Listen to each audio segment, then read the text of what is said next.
पत्रकार बंधुओं का, छायाकार बंधुओं का, इलेक्ट्रॉनिक्स मीडिया के सभी साथियों का आज की इस पत्रकार वार्ता में हार्दिक स्वागत है, अभिनंदन है। सबसे पहले तो मैं क्षमा चाहूंगा कि आज देश के अंदर लोकतंत्र का सबसे बड़ा उत्सव जो शुरू होने जा रहा है, इस लोकतंत्र में अलग अलग पार्टियां अपनी अपनी बात, अपना अपना मसौदा,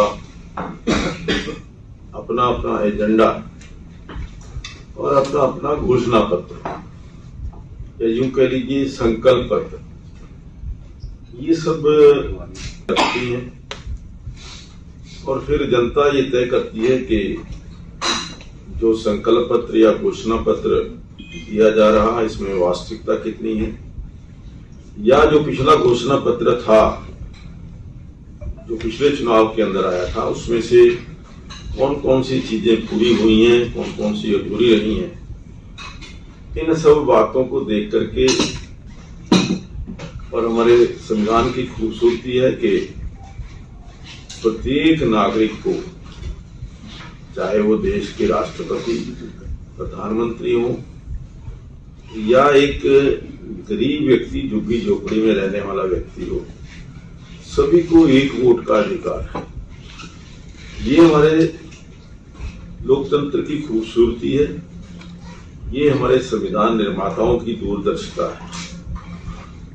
और हमारा संविधान, हमारा लोकतंत्र दुनिया का सबसे सर्वश्रेष्ठ जो है लोकतंत्र है, सबसे मजबूत लोकतंत्र है, और हमारा संविधान सबसे सर्वश्रेष्ठ। उसी संविधान के माध्यम से हम पिछले लगभग 75 वर्षों में देश ने बहुत तरक्की की है।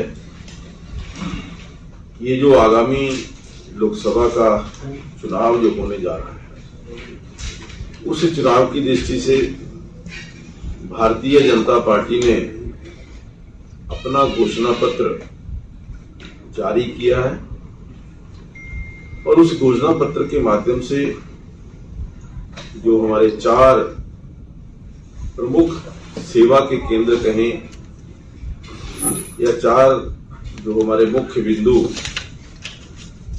जिनके ऊपर हमारी पार्टी ने जो जोर दिया है, वो है हमारा किसान, हमारा महिला, युवा और जो गरीब व्यक्ति है। ये 4 बिंदुओं के ऊपर उस दृष्टि से पूरे देश में लोगों से सुझाव मांगे गए और ये 3 माध्यमों से सुझाव आए। पूरे देश के अंदर जो सुझाव के लिए रथ हर विधानसभा के अंदर लगभग गए, वहां लोगों ने अपने अपने सुझाव दिए और नए नए जो चीजें देश के अंदर आ रही हैं, चाहे वो डिफेंस की मैन्युफैक्चरिंग है या और सभी चीजों की मैन्युफैक्चरिंग जिस प्रकार से देश के अंदर बढ़ी है, आयात कम हुआ है, निर्यात बढ़ा है, ये युवाओं को, और दूसरा हर युवा स्टार्टअप के माध्यम से उसका जो 10 लाख रुपए पहले लोन था उसको 20 लाख रुपए किया गया। इसके अंदर 20 लाख रुपया स्टार्टअप जो करेगा और जो 50 लेबर जिस स्टार्टअप के अंदर होगी, ऐसे लोगों को भी ये 20 लाख रुपए का लोन जो है वो सरकार देने जा रही है। तो हम युवाओं को आत्मनिर्भर बनाना चाहते हैं, उसके लिए वो खुद अपने पैरों पर खड़ा हों, उसके लिए ये सारे स्टार्टअप्स और ये लोन की व्यवस्था ये सब हमने शुरू की है। बीजेपी भी उसी लक्ष्य पे है, इतना 85 करोड़ लोगों को मुफ्त अनाज 5 साल के लिए। तो आपको लगता है कि हाँ ये मतलब जो गरीबी है उसको बढ़ावा देने के लिए? नहीं, देखिए, एक योजना जो गरीब लोगों के लिए, उसके अंदर कोई क्लासिफिकेशन नहीं है। जो भी 85 करोड़ गरीब लोग हैं सबको पूरे देश के अंदर दे रहे हैं। किसी एक पर्टिकुलर पार्ट के अंदर नहीं है। ऐसा नहीं है कि भी, और ये योजना कोई आज से नहीं, जब कोविड आया था, कोविड काल के अंदर ये योजना शुरू हुई थी, तभी से जब हमने कहा कि गरीब लोगों का जीवन स्तर ऊंचा करना है, तो उसके बीच में कुछ ये ऐड करने वाला ही है, इससे कुछ ना कुछ गरीब व्यक्ति को फायदा होगा ताकि उसका जीवन स्तर ऊपर उठ सके। सर, जो ये योजना आयुष्मान वाली जो आपने बताई है 70 वर्ष से अधिक लोगों को मिलेंगे, इसके लिए कोई सर्वे भी किया जाएगा? नहीं, कोई सर्वे की जरूरत नहीं। चाहे वो गरीब आदमी है, मध्यम वर्गीय है, जो उसके लोग हैं, सबको ये 70 वर्ष से ऊपर जो भी लोग होंगे उनको ये योजना का लाभ। हाँ जी, सभी एप्लीकेबल होंगे। हाँ जी। आपका संकल्प पत्र है, इसमें जिक्र ही नहीं है कि आप ओपीएस की जो मांग है देश में कर्मचारियों की, ओपीएस पे आप क्या करेंगे, या फिर किसानों की आय दोगुनी करने का वायदा था 2022 तक, अब 2024 में है, तो किसानों की आय दोगुनी करने के लिए या फिर एमएसपी की गारंटी कानून की मांग किसान कर रहा है, या फिर युवाओं को रोजगार देने की बात जो आप करते रहे 2 करोड़ लोगों को रोजगार देने की, अभी तक 2 करोड़ लोगों को रोजगार नहीं दिया, तो अब आगे इस संकल्प पत्र में कोई वायदा ऐसा नहीं किया। कांग्रेस के तमाम बड़े नेता सर आपके घोषणा पत्र के एक एक पेज को ट्वीट कर रहे हैं और जवाब मांग रहे हैं कि आपके वायदे कहाँ गए, गारंटी कहाँ चली गई। देखिए, तीन बातें आपने पूछी। ओपीएस, सबसे पहले ओपीएस जो देश के अंदर लागू की गई वो हमारी सरकार ने की।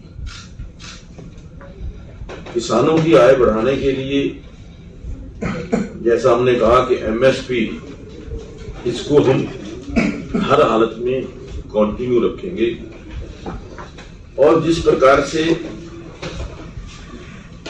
मिनिमम सपोर्ट प्राइस के अंदर पिछले 5 साल के अंदर जितनी वृद्धि हमने प्रति परसेंटेज के हिसाब से की है, शायद इतनी पहले कभी हुई नहीं थी। मकसद एक ही था कि ज्यादा से ज्यादा लोगों को एमएसपी के ऊपर जो है, जो रेट्स हैं, जितने ज्यादा रेट्स होंगे एमएसपी के, उतनी ही ज्यादा किसान जो है वो समृद्ध होगा।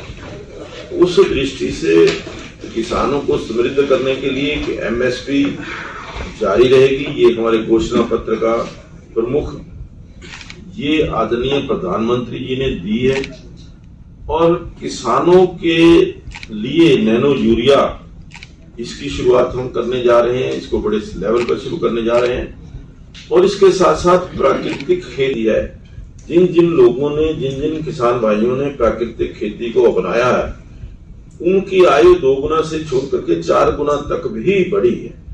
तो इसलिए मेन एम्फेसिस जो है हमारी सरकार का ये रहेगा कि प्राकृतिक खेती को बढ़ावा दिया जाए, एमएसपी हर हालत के ऊपर मेंटेन की जाए। एमएसपी के जरिए जो आज हम देते आ रहे हैं, विरोधी पक्ष के लोग तो हर बार कहते हैं कि एमएसपी ये नहीं देंगे, और हमने पूरा पिछले 5 साल 10 साल के अंदर भी दिया और आगे भी देंगे, इस बात की संकल्प पत्र के अंदर घोषणा की गई है। तीसरी बात आपने जो कही थी किसानों के बारे में और युवाओं के बारे में, रोजगार 2 करोड़ रोजगार। देखिए, सरकारी रोजगार को केवल रोजगार मानना ये उचित नहीं। हमने कभी नहीं कहा कि हम सरकारी नौकरी 2 करोड़ युवाओं को देंगे, लेकिन 2 करोड़ युवाओं को रोजगार देंगे, उसके लिए ही जो इंडस्ट्रियलाइजेशन, जो इंफ्रास्ट्रक्चर का